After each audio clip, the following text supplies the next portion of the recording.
Drink it in, man. Deep left side carry on. Picks on the block. At the 5. At the 2. At the 1 to the end zone. Touchdown, Detroit Lions.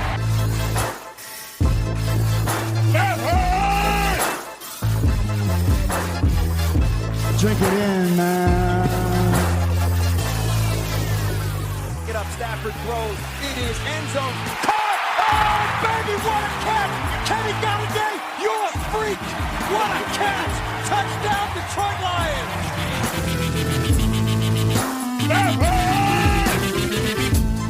Cornbread! I love the Lions! Say it with me! I love the Lions! Drink it in, man.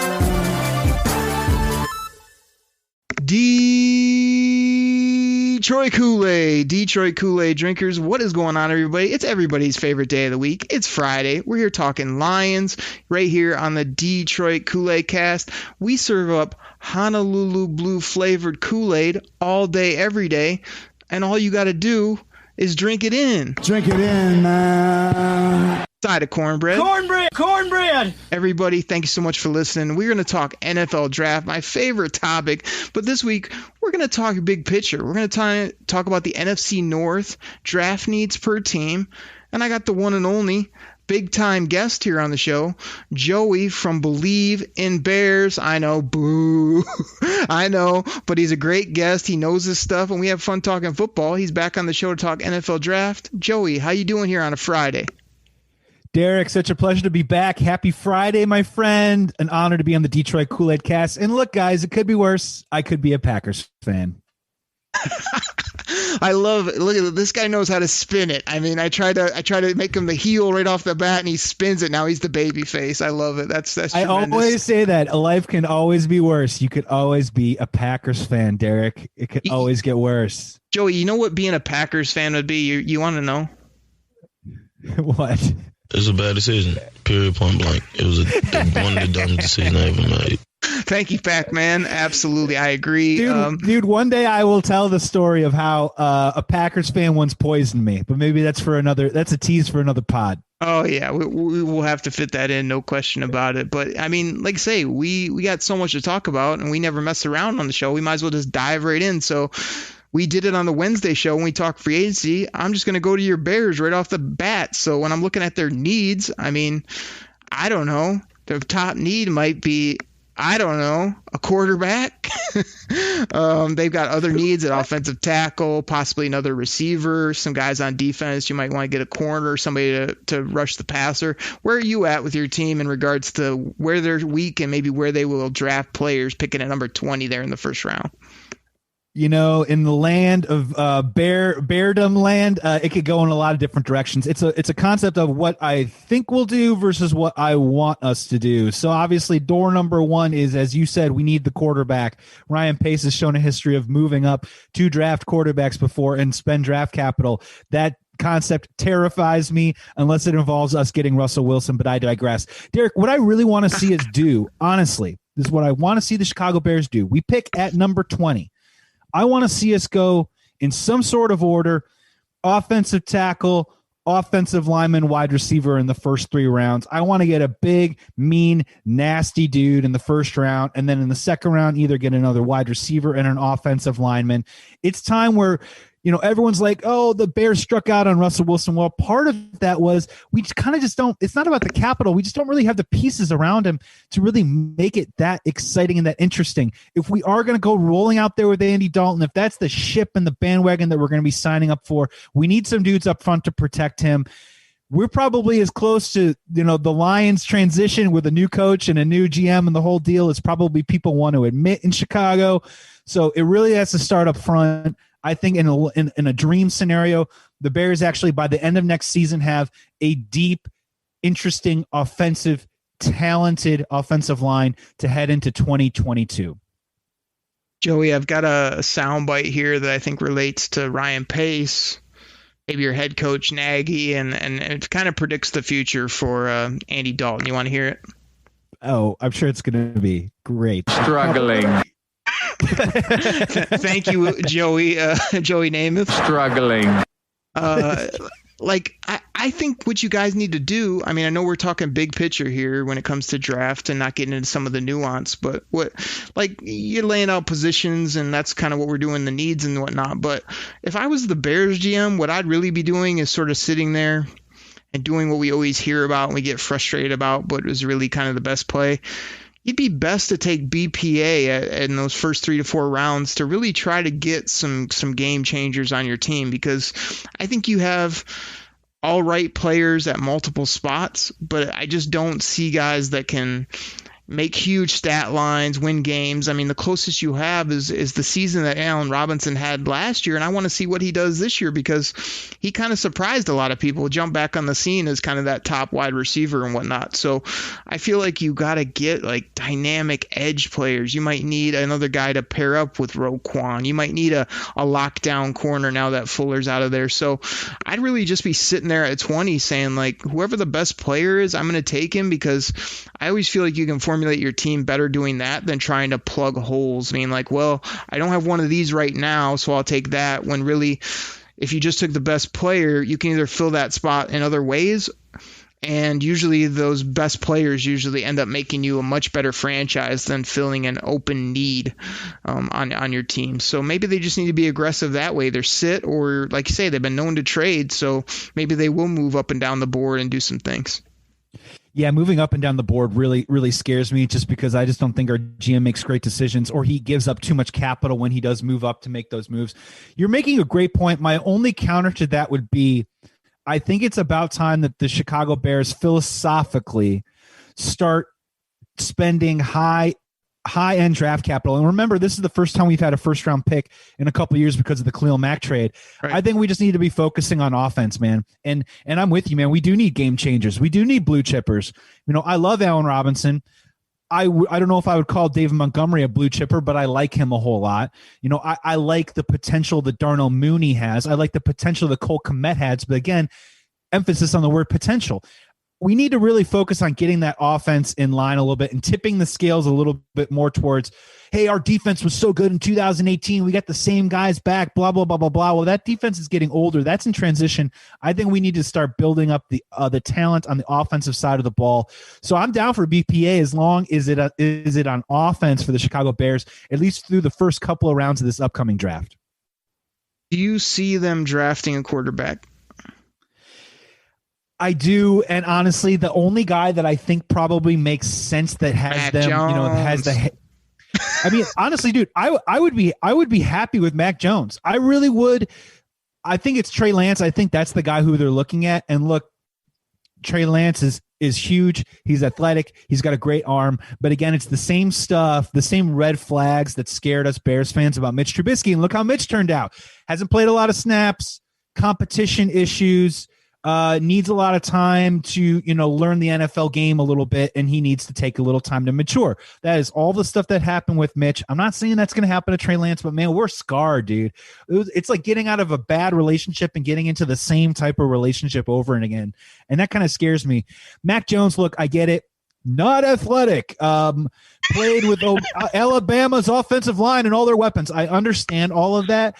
But, dude, we know it. Every single year, there was one guy who we all can say is just really good, but we find all these different ways to poke holes in him, and he falls down in the draft, and then every year someone picks him up, and it turns out to work out great. There's always one guy that we completely underrate every single draft, and I just keep thinking that it is Mac Jones. I have nothing to go on that other than a gut and a feel, because every single year we always get it wrong with one guy. I have a feeling of all the quarterbacks that are out there, Mac Jones might be the guy that we get it wrong on this year heading into the draft.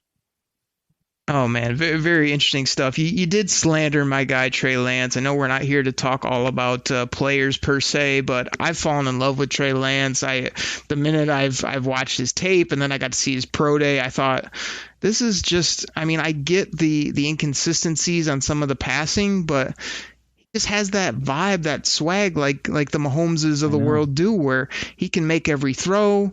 He can also run over you in the run game.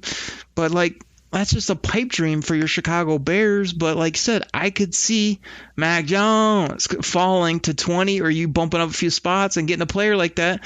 and he feels like a Chicago Bears-esque type quarterback. Come in there, have some good things about him, have some issues, and see how it works out. I mean, I see that as the more plausible answer, but I mean, if you could get your hands on a Trey Lance, I mean, he's to me like a franchise changer. I just don't know how quick, if it's going to be right away or if it's going to be a half a season, 3/4 of a season, but I'm taking him with the Lions at 7 if he's on the board. I've made that known to all the people out there. And that's what, yeah, so that's what I wanted to ask you, right? Because it's varying, right? Where everyone seems to believe that Justin Fields, Zach Wilson, and obviously Trevor Lawrence, they're going in somewhere in the top 5, right?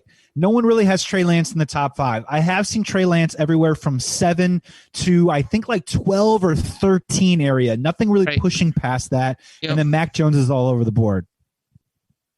Yep. No, you got that nailed there. I mean, I don't know where he's going to go. I kind of conceded that the Lions aren't going to take him. I would not be surprised if some team, whether it be that rumor and innuendo I threw out on the Wednesday show, that could be the Minnesota Vikings jumping up and getting him. Just looking at the board, I mean, could San Francisco go up and get a kid like that? Denver, Carolina as well. Like, all those seem to be fits for me, as well as the Washington football team possibly getting a guy like that could sit behind Fitzy there and then get his chance. But I think the guy's going to be a dynamic player. I think you guys as a Bears, franchise need to sort of get that quarterback figured out first and foremost, but then don't pass up like blue chip game changers for, well, I need a left guard, or hey, I need a cornerback because Fuller's gone. You need to just like take these top end players and then start remolding your team, as you kind of said on the previous show as well. Like, if it doesn't work out for you, then you're going to be in the 2-3 year turnaround like most teams have done recently, and there's nothing wrong with that, but you got to get the picks right and the players right. So lots of openings for Chicago, both on the defensive line, and then the offensive side of the ball. Yeah, and really my final thought on the Chicago Bears is this is kind of what we're dealing with too, is don't sleep on the concept of, if the Bears are able to move up and they are able to acquire a guy like a Trey Lance, still do not rule out a possible Russell Wilson trade, because the biggest roadblock right now between Russell Wilson not being on the Chicago Bears is that Seattle must have a quarterback, and also a quarterback that they like on their team coming back in return. If the Bears are able to get up and get a guy like Trey Lance, he could stay on the Bears, or he can also be in movement for Russell Wilson. Also, as an insight, I know we're going to get to the Lions as well, but I talked to last week Believe in Panthers host Desmond Johnson, who's pretty plugged into the Carolina scene, and his insight and perspective to me was that if Trey Lance is still on the board at 8, that Carolina is not going to pass that up, and they are going to swoop in and take Trey Lance. That plays a part in what the Lions are going to possibly going to do, and what the Bears might have to do in terms of moving up to get a quarterback like that to jump into the top 10. Oh, yeah, I definitely don't think he gets past Carolina. Now, Joey, when you double dip and you come on the Wednesday and Friday, you can't totally repeat your takes, because you gave that same Russell Wilson opinion. I know you want Russell Wilson. I know you are probably upset you didn't get Russell Wilson. You've obviously backed off Deshaun Watson, who you were promoting about a month ago when he came on. Let's be fair. Let's be fair. We cannot talk about Deshaun Watson right now. That is off limits until that process is played out. Right. Let's just be very fair about that. And let's also be very fair. When I was on the pod last, I brought up Russell Wilson, and you laughed at me on the pod. You laughed at me. And then what happened? A week or two later, Adam Schefter is tweeting that he would only play for the Raiders, the Saints, the Bears, and the Cowboys. Well, look, the Cowboys re-signed Dak. If they wanted to be on the Raiders, they would have done the Derek Carr trade already. And the Saints re-signed with Jameis Winston. I still believe to this day Russell Wilson wants to be in Chicago. If it doesn't happen this year, it can still happen next year. That's where he wants to go. He does not want to be on Seattle. I am going to ride that horse, my friend, through the gates of hell. The reason I laughed at you is because I knew it wasn't going to happen. The reason I sent you the Schefter tweet is to get you more fired up, knowing that it wasn't going to happen. And then what happened? It didn't happen. I know. Well, I get it. I get it, man. But I'm telling you it's real. It's real. It still is something that is on the Chicago Bears' mind. It has not worked out to this point.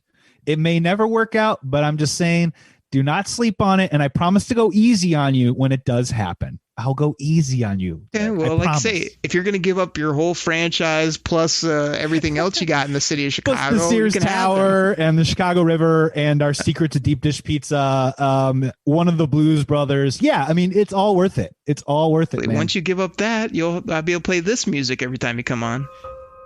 You'll have Russell Wilson, and you'll have the sad music because you'll have nothing else around him. It'll be Russell running for his life with no offensive line, no skill players, no defense, and a $40 million quarterback. Yeah, you won't be so happy there, buddy. But it's not going to happen anyway. So, like I say, I'm glad that they teased all Chicago fans. It's gonna look at all they get. Oh, never mind. It's not going to happen. So let's go ahead and move on. Story of our lives. Let's move on.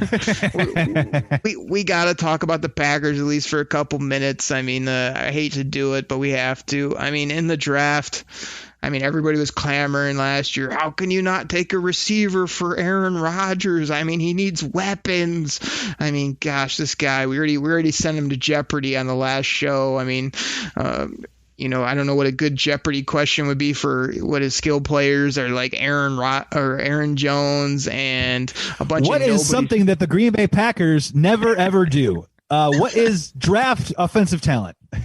Exactly. So they also are struggling. I won't even drop the sound on it of offensive tackle. They've had some guys come and go. They've got one stalwart there, but the rest of their offensive line, I don't know, is looking like Swiss cheese. Hey-oh!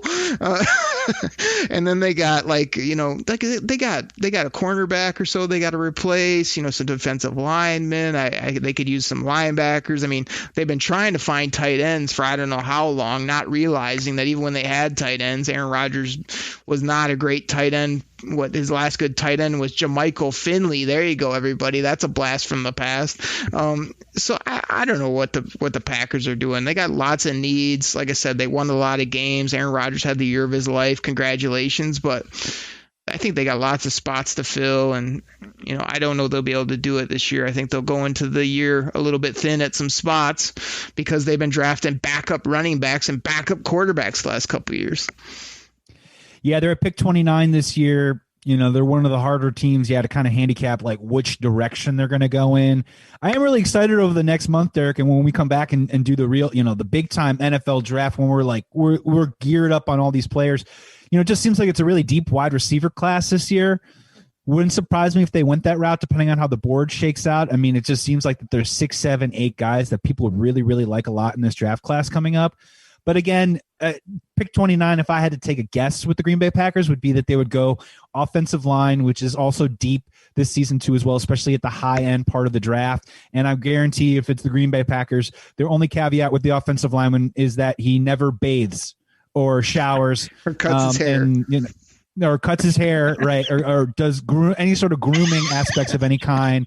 And his likes and dislikes. His likes are eating contests, yeah, and his dislikes are getting kicked out of all-you-can-eat restaurants because at some point they have to cut him off. So good for them, and we'll see what happens. Well, lots of all-you-can-eats there in the city of Wisconsin, as we can tell if you've ever visited there. And I think their grooming habits are this. That's terrible. Thank you, Charles. So I don't know. I mean, the guy I don't want them to get if they do go receiver, because these guys are going towards the back half of round 1, is Rashad Bateman from Minnesota.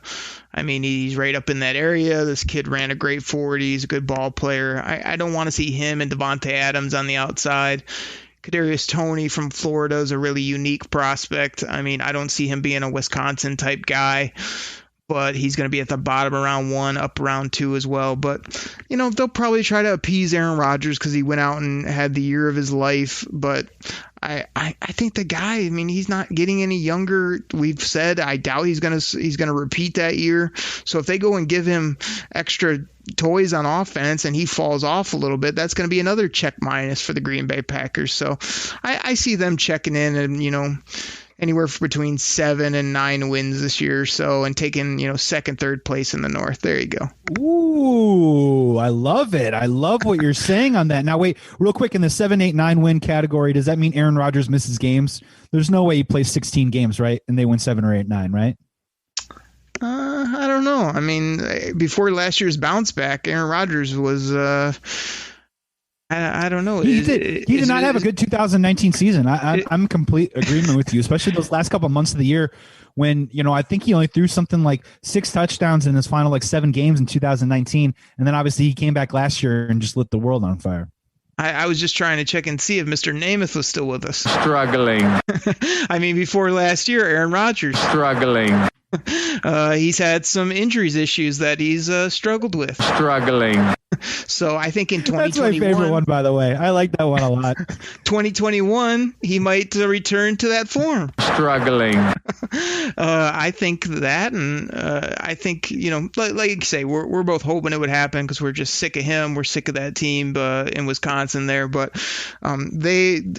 they're going to have their work cut out for him in the draft, and I'm really curious to see if they ever get what they thought they'd get out of Jordan Love, who I do like as a player, and then Dylan as well, who's I think is a beast at running back. I don't know why you kind of didn't give him to the keys to the car and then go replenish your running backs. They went ahead and paid top dollar for Aaron Jones, but that's enough Packer talk for me. I mean, don't you think so?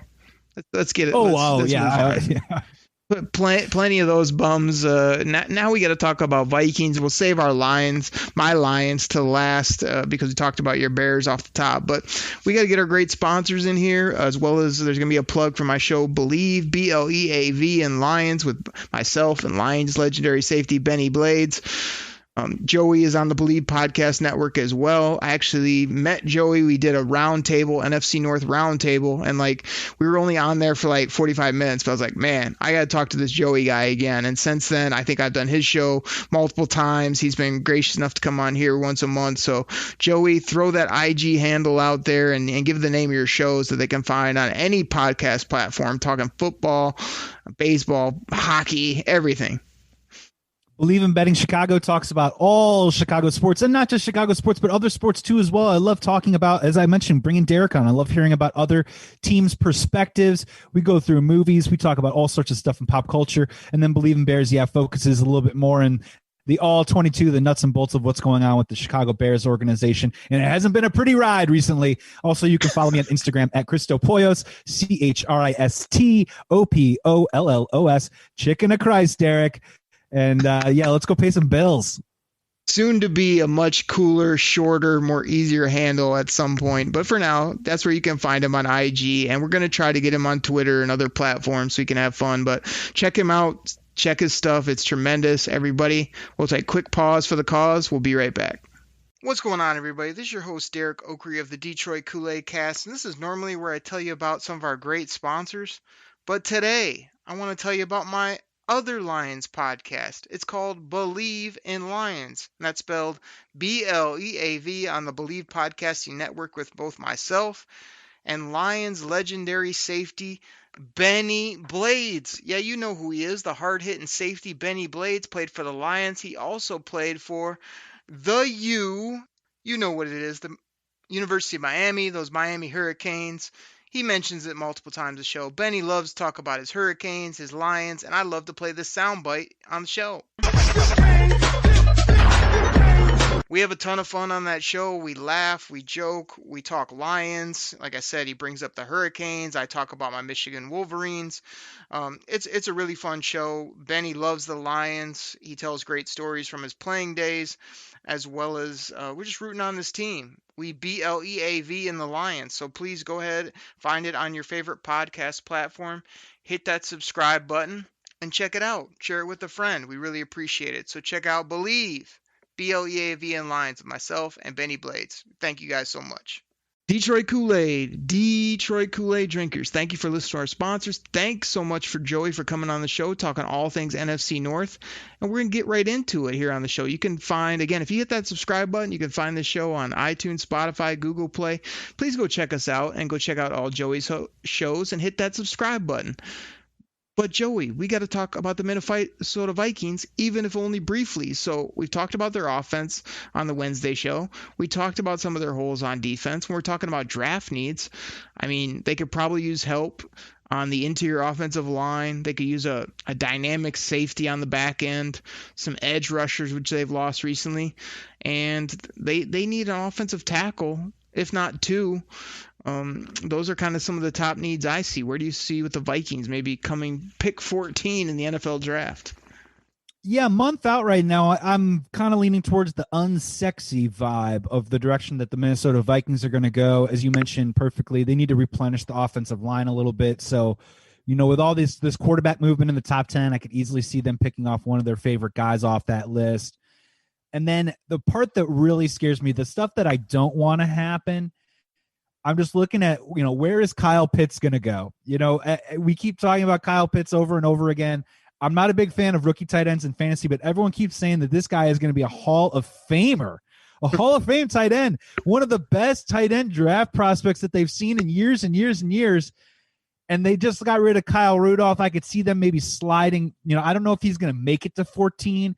If he doesn't, again, at 14, a guy like Michael Parsons, the linebacker, Caleb Farley, maybe a Patrick Surtain cornerback situation falls there. It feels like an unsexy move kind of place to sort of replenish the coffers of maybe some of their vulnerable areas. Derek, you mentioned briefly you could see them possibly getting involved in the quarterback situation moving up. I found that to be a really intriguing call on your part. What do you think the Vikings are going to do? I say the quarterback is the wild card play for me, but Mike Zimmer's their coach. To me, he's a defensive guy. I think the defense has sort of been the main thing that's let him down. I feel like he thinks he can get by offensively with Cousins, Cook, Jefferson, a few other players here or there. The thing that scares me is what if Devontae Smith falls to 14 and then you have Devontae Smith and Justin Jefferson on the outside with Dalvin Cook in the backfield? I mean, I don't care who you have at quarterback at that point. I mean, I could probably complete some passes the way those guys are going to get open, and just handing it to Dalvin Cook, I could do that as well. Now, you brought up Kyle Pitts. Joey, I know we don't talk before the show. We basically say what up, and then we hit record, and we just go. But you're bringing up Trey Lance on the show, my draft crush. Now you're bringing up Kyle Pitts, a guy that I've been a proponent telling Lions fans that if he's there at 7 – and Trey Lance, Justin Fields, Zach Wilson are gone, as well as Penei Sewell, the offensive tackle. I'm telling you that Kyle Pitts is going to be the best player available when it comes to just a football player, a ball player that can make plays. And here's the reason I am rooting, or I'm like trying to justify him for the Lions to people, because all people see is tight end. Kyle Pitts is a guy you could take at number 7. He can be a receiver, even if you don't call him that. He can play the slot. He can be a great dynamic piece with a guy like TJ Hockenson. He could be a guy that if TJ Hockenson gets injured, you can then put him in the flex tight end type role. So versatile and such a good player overall in the middle of the football field that I wouldn't let him slide past me if those QBs are gone or if those other blue chip players are gone. But most people don't want him in Detroit. I guess I could see him at 14, but I mean, I could see him being on the Vikings to replace what they've had, but they have Irv Smith there. I don't know that you want Irv Smith and Kyle Pitts. I mean, maybe that's the same justification for why I would want TJ Hockenson and Pitts, but I don't know. I think the Vikings would tend to be more defense, and I know we said offensive line, but they have drafted a couple kids recently, so I'd say probably 2/3 of their line is okay, and then the rest is, could use an upgrade. So I really don't know where they're going to go. So forgive me. You are the host of the show, Derek. I'm putting a run in on this one right now. We are canning this Vikings talk. I want to go to the Lions right now, and I want to ask you this question. The Lions are on the board. They're at 7, and let's just say those quarterbacks are gone. Let's say Trey Lance is gone. You have your choice of Jamar Chase, Devontae Smith, Kyle Pitts, Derek Okrie. You have your finger on the button. You get to pick. Who are you picking out of those 3? Well, Joey, I mean, if you're going to put me on the spot, I mean, I've ran through many of scenarios. I do mock drafts on my Twitter. Everybody can find me. Cheap plug, at Derek Okrie on Twitter. That's spelled DEREK. OKRIE, much shorter and sounds exactly like it should, unlike, I don't know, Joey's handle. But I put out mock drafts. Mondays, I do straight up mock with no trades. Friday, I do a mock with trades. You would know this if you were on the Twitter machine, because you would see it and you would be able to comment. I know that. I don't know what your issue is there, but like I said, you're putting me on the spot. I gotta tee up a soundbite. I like a healthy life without the septic bile that sometimes emanates from Twitter, but that's just a personal thing, and I will one day be on Twitter, I swear. It is, and it's only vile if you make it vile. I get on there, I talk with Lions fans, I post football content, I retweet stuff. I get in no big issues on there. It's tremendous. It's all about how you conduct yourself on Twitter there. But anyway, like I was saying, to your putting me on the spot at the podium, if I'm gonna do that, I gotta have the soundbite with the 7th pick. Ding, ding, ding. The Detroit Lions select. In the scenario you gave me, Jamar Chase, wide receiver, LSU. But hell yeah. I'm assuming he's gone either to Cincy or to Miami, which is when the most of the mock things I've seen. So I will do you one better. If he is gone with the 7th pick, the Detroit Lions select Kyle Pitts, tight end, Florida. Yeah. There it is. Well, and in terms of the Bengals, right? The Bengals, it seems like that is just lock it in. Unless it is Sewell at offensive tackle, it seems like they're going to do the Chase, Smith, or Pitts option there at 5, right? They're going to get an offensive weapon to pair with Joe Burrow, which is good for the Lions. I mean, you're still going to have your pick. You know what I mean? You're in a pretty tasty spot. But, yeah, Jamar Chase is awesome, and he seems like he's going to come in right away and be a difference maker. And, man, that'd be a great pickup for the Lions, especially with Goff coming in, new system and everything, a guy that can be so exciting and tantalizing like that. Man, pair him with like a guy like a versatile dude like Swift in the backfield. That's something you could really start cooking with something there. Well, here's my thing, though. When it comes to the draft, I'm a value guy. I'm a where's everybody deep and when can I get these players? And the receiver position is probably the deepest it's ever been in the last decade in this draft. So I'm not a huge proponent of taking that receiver up there unless it's Jamar Chase, because I feel like I can get one from anywhere from rounds 2 to 5. That can do some things, and that'd be playing the upside of Tyrell Williams and Perriman, to some degree. But you cannot find a player like Kyle Pitts anywhere else throughout this draft. And like you said, Jamar Chase could go to Miami, could go to the Bengals, but those teams also need tackles. So I could see a guy like, if Chase is on the board, if he can get past the Eagles, that's going to be the tempting move. Do you take that stud and you pair him with the other guys, or do you let it slide and then attack receiver later? I would attack receiver later. That's the only reason I'm passing up on Chase and Devontae Smith. Nothing against them as players. If the Lions take them, I'm not going to be throwing a fit because I know they're great ball players. They can help this team. I just think you can manipulate the draft board by taking a position that's weak up top, knowing that you can get those other spots later. I feel like the Lions can fill other spots. And when we're talking about needs, everybody in Detroit here is screaming, we need linebackers. We need multiple linebackers. We need edge players. We need, they need all this stuff because the defense was so horrible. And I get it. I'm not saying go through the draft and draft no linebackers. I'm not saying don't attack the defense to some degree. But again, as you heard me say about your Bears, I'm not wanting to pass up on top premier talent, unique talents at whatever spot. So that's why I would go Kyle Pitts, knowing that I can get myself a linebacker in round 2 or 3 if I want. I can get a receiver in rounds 3, 4, 5. I can get my backup running back to put with Swift and Jamal and other people later. I mean, there's lots of other ways you can attack the offense side of the ball.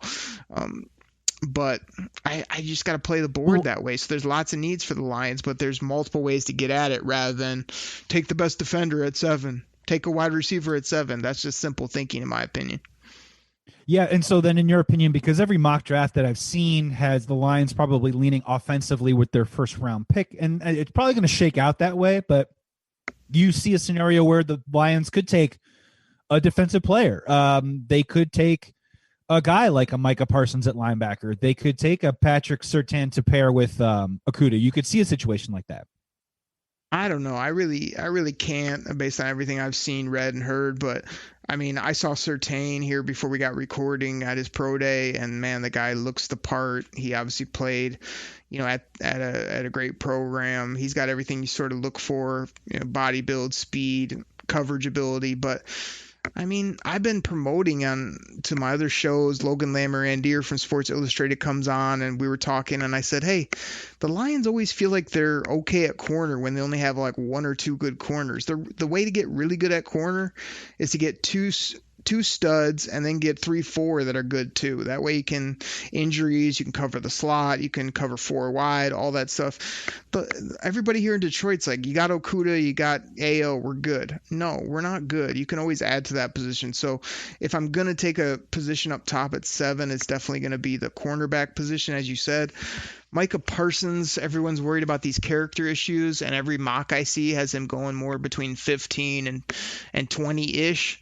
So dynamic, a top 10 talent, though, right? You know, he's a dynamic player, but he's an off the ball rush linebacker. You know, is that position valued enough to be up that high? I mean, if he's a good player, he's a good player, but I would kind of wait on that. Now, if the Lions trade down once or twice and get into the middle of the round, obviously I'd love to add him to the middle of the D and put it behind or with Jamie Collins and let him kind of study up and then be the force that he could be. But yeah, I really just don't see it. And if there's no trade down, it's going to be offensive skill player or possibly a corner, but that would surprise me too. It really would.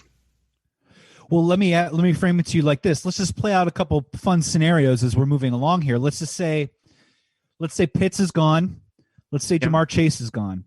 Let's say the surprise of the draft is someone trades up. Let's just say, or maybe Atlanta stays put at 4 and they take Trey Lance. Yeah. And you guys are on the board at 7 and you got a choice between Justin Fields, Devontae Smith, and, door number 3, whatever that is for you, the cornerback, the linebacker, the people that we're talking about. Yep. What's your take on Justin Fields? Would that shock you if the Detroit Lions took Justin Fields, or would you prefer that they went in a different direction? I don't know. Justin Fields, to me, it feels like he's getting a lot of hate. The guy, I saw a video recently saying he's like running 4.3, 4.4. He's got all the tools. I could even see him going in a surprise pick to Atlanta all the way up at 4 because this was the number 2 guy, and now people are acting like he's going to slide out of the top 10 just because of his processing. Did people watch the Clemson? Did people not watch the Clemson game? Yeah. That Clemson game, he was awesome. Like I get it. Like my Northwestern Wildcats gave him a hard time, and he had a hard time keeping up in the national championship game.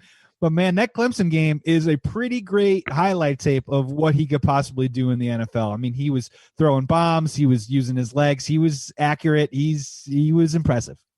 Well, it's this short-sighted thinking that I like to point out, that people do a tight end's never been good, so they won't be good now. Well, it's a different player. Now, why is Justin Fields getting beat up? Mostly because there's never been a quarterback from that school down south that's been a good pro. Well, this is a different player. That's like, that doesn't make any sense to me. Like, I mean, you can rag on their offense a little bit, that yeah, maybe he would need to progress and maybe he wouldn't have guys running wide open all day. But to just say that because there hasn't been QBs coming out of schools, like, totally just forgets that there's actual player there. The Michigan Wolverines are a quarterback factory, right? But lo and behold, Tom Brady went there. So you know what I mean? Like that's a pick and parcel. That's a pick and parcel vibe for me that just seems to not really like fall within a line of actual like intelligent thought. Like, oh, because Braxton Miller sucked, Justin Fields can't be good. It doesn't make sense. Right. So you're putting me on the spot again, which I like at number 7 because I like being the GM. I like making the selection. At 7, if those guys are on the board, I mean, the easy money pick and probably the smartest pick at that point is going to be able to take Devontae Smith because, I mean, yeah, he is a little slight for me, but he can also get open. He just seems to be kind of – you don't have to be that big in today's game as long as you can separate, and he can obviously do that and catch the football and run after catch. He's going to make plays in this game. There's no question. Now, the wild card for me and for the Lions, in my opinion, should be – is there a player that either played left tackle or is a right tackle that you can find that you would just solidify your O-line? You already got the center, the left guard, and the left tackle figured out. You've got a couple options that can probably slide inside and get you by at right guard. Could you get yourself a dominant right side tackle? And I'm not a guy that likes to take left tackles and just say, "Oh, just go play the right side now," like because it's totally different footwork and all that. But like Rashawn Slater is a freaking beast, and like he's going to get taken high by somebody. There's a ton of guys, Yeah, all those guys would be value picks too, because I value those bookend tackles.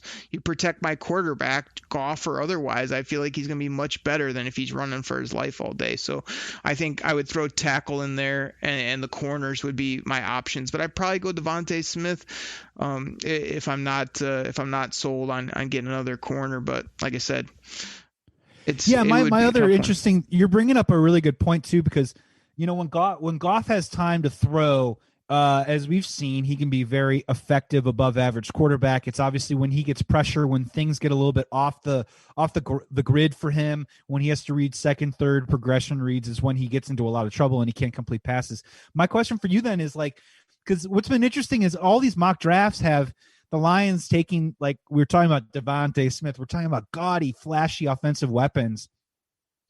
Does that fly in the face of like Dan Campbell and Chris Spielman's philosophical vision of, biting off kneecaps and stuff? Like, should Detroit Lions fans maybe prepare themselves for what you're talking about, like that mauler up front, which would actually be a really great pick? Like, what if you found your left or right tackle for the next 10 years? Wouldn't that be a move that probably those guys would be inclined to make, right? Over maybe the flashy Devontae Smith type pick?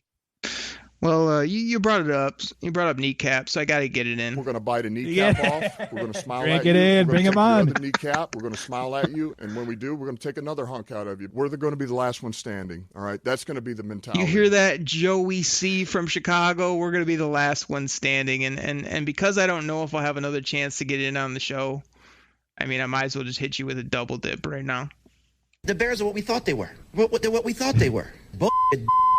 The Bears are who we thought they were. Exactly, Danny. I like your question because I guess I haven't thought as much. I don't really know what the identity is. I mean, look at what they've already done. They've added some guys that are locker room guys, some guys that are, meat and potatoes, but they've also added these fast, athletic, upside type receivers, some rush players that are more, athletic, not just the hold the point of attack type of guys. So I guess I don't have a total beat on what they're looking for, but I think they're smart enough to know that, yeah, they may be kind of no nonsense old school football guys, but the new game is to spread you out and to find these dynamic athletes. And I think Devontae Smith is that guy if those other guys are off the board, and assuming that they feel set at quarterback, which I kind of feel at this point they do. But I think throughout the draft, you will see those kind of culture guys that are just, hey, this guy's a captain, this guy's loves football. I think you'll see that. But at the top, I mean, I need a guy that's just going to be wearing a gold jacket at the end of the day. And, Devontae Smith, as much as I push him down if the other options are there, if he's the best guy, I'd take him with no pause either. Well, and I think that's the nice thing, too, about having a new regime running your organization in there. You see it in any sport, it's not just football, but like that first year, that first round pick, no matter who they take, as a Lions fan, you're probably going to go, okay, like, right. I trust you. Yeah. You know what I mean? Like, everyone gets that leash, everyone gets that slack to see, what exactly the philosophy, what the imprint is that Lions football is going to look like the next 2 or 3 years. So whether it is a big mauler or whether it is a speedster like a Devontae Smith, you know what I mean? I think either way, Lions fans should probably just go like, all right, like, we trust you. We have to buy into this process. And I think that's kind of I don't know, it just takes a little bit of the load off a little bit. You know what I mean? Like, as opposed to knocking on my Bears for a second, we've had Ryan Pace for 6 years. He's made the Trubisky pick. I mean, this pick that we make at 20 is going to be under the microscope, right? Because there's going to be some people that are going to love it, but there's going to be a large people that are going to hate it solely based on his past moves, and I'm sure Lions fans can feel that same way too with, Matt Millen picks or, taking a Williams wide receiver for the 95th time, you know what I mean? Right. But you know what I mean? Like, it changes the tenor. And with a new regime in there right now, no matter who they take, I think you guys should, be optimistic about and probably be cool with. Well, every year, Joey, we try to not only justify, but we try to be good with the pick. I get beat up a lot on the show because people say, "Oh, I love everybody," or I'm always just, saying this guy's good, because I'm trying to root on my team. I'm trying to drink that Detroit Koolaid. You know what I'm saying? Drink it in, drink it in, drink it in, man. Exactly, but so like you said, this year more than ever, it's going to be like, yeah, we're good with him. That's going to be a good player. You can't really mess it up usually in the top 10 there, unless you're Ryan Pace or whatever. But I know, right? I think that they're gonna make a crafty selection there, and then like you say, they do need to keep building this culture. They do need to show that they're smarter than most, though, where like, don't just take these guys that have your mentality, take guys that can make plays on Sundays. I'll be real curious who they do that with. And Joey, I want to ask you this as we close up the show. We've been talking about needs, some player talk here and there, but when it comes to the draft, my biggest thing are the trade downs. Everybody wants to trade down, and it rarely happens, when it gets talked about a lot. But the Lions last couple of years have been talked about. Oh, we're definitely going to move down out of 3. We're definitely going to move down out of this spot. And then Bob Quinn just sat there and picked every time, because he's a jerk and because probably nobody else in the NFL liked him and he couldn't work the phones like some of these other guys can. Now I feel like Brad Holmes and company will be able to work those phones, make some deals. I'd love to see the Lions drop down to 12, 15, maybe 19, somewhere in that range, make a trade down and then make their pick. Do you see that as a possibility? And then also, do you think your Bears will move when it's all said and done? That's a great question. So in my opinion, the one team that I definitely see trading down right now is I actually think Miami is going to be a team that trades down a little bit. They have the luxury to do that, and they might not necessarily want to take a quarterback that high. So they might be in a position to be like, hey, we don't need to go for it now. We can just keep accruing picks and kind of keep building this thing as we go along. Right. In terms of the Lions, actually, if you guys traded down, that would actually surprise me, because you have the luxury of the Los Angeles Rams picks coming back your way over the next couple of years. So this is a great year for you guys there to sit at 7. And you know what, dude? Like, take Kyle Pitts, the tight end at number 7. Swing for the fences. Go for the home run. If the quarterback is there, obviously you're going to take that. But if he isn't there, I think you can just take whoever you want and just totally be cool with it, because the following couple of years you're going to be having extra draft capital. Now, as you're mentioning, you can never have enough draft capital. So I wouldn't shake my finger at that, but I think this is a really good year for you guys to stay at 7 and do, as you said, take a little BPA and try and find the best dude that you can to make your team better, because you're going to have better stuff moving forward. Like, let's be honest, the Rams are set up for a lot of success next year. But what we also know, let's be very real, Matt Stafford, he finished the year with broken ribs and a torn up thumb. He's had a broken back in his past. To say that he's going to finish the year and play all 16 games for the Rams isn't a sure thing. There is a world where you could possibly have 2 top 10, 2 top 15 picks heading into next year on top of the 7 that you're already going to take this year. This is the world that Lions fans can start to get really happy about. That is a real possibility. Now, in terms of the Chicago Bears sitting at There you go. Everyone took a big sip right there. Man, you're just serving it up. I got to play the bit when you serve it up like that. Bro. Yeah, that got you going a little bit. For the Bears at 20, I personally would hope that they would actually stay at 20 and take a big mauler, an offensive guy there, and just stay there and just keep your draft capital for once in your life. But I do think it is a very real possibility, depending on how the board shakes out, that once we get into that 7-8 category, like you just talked about, I don't know if the Lions and Bears would ever do a trade together. But I could see the Bears trying to get into that 7 to 13 area if a quarterback is going to be available. I don't think they're going to trade up for Mac Jones, but I think the guy that we're talking about is Trey Lance. If Trey Lance gets past 8, gets past Carolina, I think the telephone's going to get very hot for the Chicago Bears, and we'll have to see what happens. I hope they stay at 20, but again, they could easily move up. I can't tell you what Ryan Pace is going to do anymore, dude. It's impossible. It really is. I sat in a Buffalo Wild Wings one night when they traded up to 2, and we all shook hands and we were like, "Oh, it's Deshaun Watson. Congratulations. Oh, the dude who just won the national title. Oh, okay. We all know who it is." And then he took Mitch Trubisky. So, I mean, dude, and then got laughed at in a Buffalo Wild Wings. So, which is out in LA, which has all the different teams. It's not just one team watching it. It's all the teams in the world like a summit, like a United Nations watching the NFL draft, and they all like pointed at us and laughed as they draft Trubisky. So I really can't tell you what they're going to do, but I hope they stay at 20. Hey, Ryan Pace, that number 2 pick. That's pitiful. I mean, it's absolutely pitiful to perform like that. So we really like him, Derek. We really like him as not just a football player, as a man. We like him as a man. Oh my gosh, Joey, good stuff by you. What I'm saying, just to tie it up, is that I feel like the middle of this first round, as well as rounds 2 and round 3, is where the gold is to be had in this draft, and most drafts for that matter. I love rounds 2 and round 3, so a trade down from my Lions would be gold. You know, the Bears, if they were smart, they'd move around and do some things so they can add to that talent base as well. But like you say, we're like a little over a month away from the draft. We'll have you on again right before the draft gets going. I mean, you love the Bears, but you don't have a soundbite as good as this to back it up. I love the Lions. Say it with me. I love the Lions. Or the Jim Rome quad, to back that up. Yeah! Joey, that's how I feel, though, after having you on the show. I had to drop a quad. Yeah, man. Thank you so much. I really appreciate it. Real pleasure, man. Can't wait to do it again. And to all those out there, thank you so much for listening. Check out his stuff, Believe, BLEAV. Go to Believe.com. Check out all the different podcasts on that platform. Hit that subscribe button. Thank you so much for listening. We're here every Wednesday and Friday. You can find my Believe in Lion show with Benny Blades on Thursday mornings. So I'm dropping 3 Lion shows a week. The hardest working man in the business here, everybody. We're just really happy to have Joey on. Go give him a follow on Instagram. And we'll catch you next week right here on the Detroit Koolaid Cast. Take care, everybody. We're out. Drink it in, drink it in, drink it in, man. Pack the bag, start the plane. This game is over. It is over. What a comeback by the Lions.